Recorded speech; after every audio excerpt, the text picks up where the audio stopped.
Cyberpunk Phantom Liberty, mid-tempo. The new course is available at Letsynthesize Academy. Yo, the last one here, welcome to the new Synthesize Sunday episode.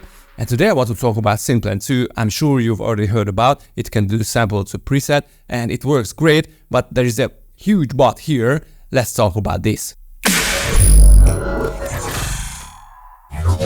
Okay, so I'm sure that you already heard about Synplant 2 and it can do sample to preset, and that is a great thing. I mean, it's revolutionary. And I'm not going to test it like in detail because I'm sure that you saw lots of videos about it, feeding a kick or bass sound or whatever, and it can make a pretty good job, honestly. But instead I want to talk about the flaws because it is great. But so here is this little beat that I made previously. And it has this loop. And this is the original coming from operator. And I thought that, okay, let's feed Synplant with it. So this is the one shot. And let's drop it into the sample to preset thing and click on this tool icon. Okay, so the higher you are on the branch, the sound is closer to the reference. So let's say all these are pretty accurate, I would say. Let's stick to this one. So this was our reference. And this is what Synplant 2 made. I would say it's pretty identical. So if you compare it to the original operator synth, it is almost like the same. But what happens if you want to play it like as an instrument on your keyboard? So this is why I set this MIDI up. Let's hear what we get. So as you can hear it especially on the lower notes. The sound is not that close to the original key. It sounds like if it is a sample, but played in a sampler. So this is why I set a sampler up. So let's compare how it sounds. The same one shot, but inside a sampler.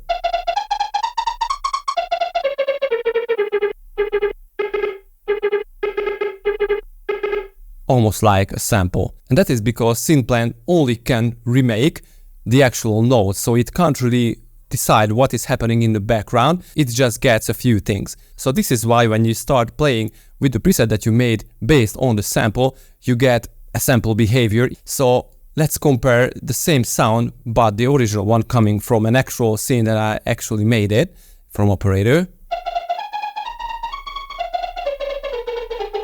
You can hear that it keeps the same tone all along on the scale. So almost one octave higher, one octave lower.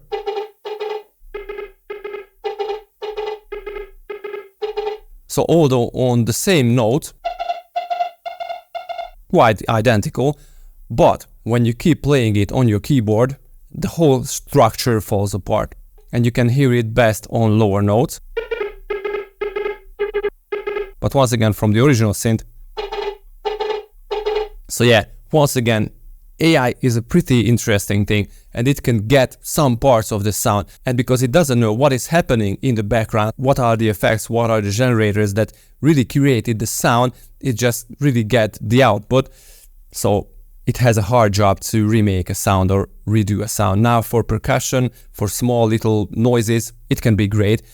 But for full, especially with basses, it is just not smart enough, and I'm really not sure how this can be improved in time. Of course, it will be improved, but I don't think that you will be able to remake a full synth sound as much as usable as the original coming from operator or Serum or whatever. So Synplant 2 is great. It is the first bird, and let's see, we will see where it will evolve to, but because I'm sure that other companies will come up stuff like this. Yeah, so this is what I wanted to talk about today. Okay, so I hope you like this video. If you want to grab this sound, go to my Patreon. You can find millions of other stuff there, and check my academy. I have awesome source of English courses. I was Letsynthesize. See you guys next time. Peace.